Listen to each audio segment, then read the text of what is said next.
This is how to make the best root beer float. First, we're gonna grab our Tillamook vanilla bean ice cream. It is the best kind, and set that aside.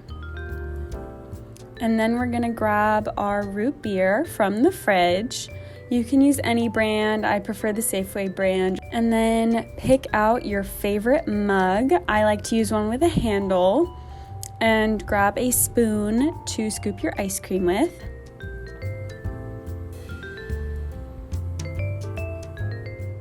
Ideally, you thaw your ice cream a little bit before, so it's a lot easier to scoop. And then you're just gonna pour your root beer right on top. And then share with your roommate.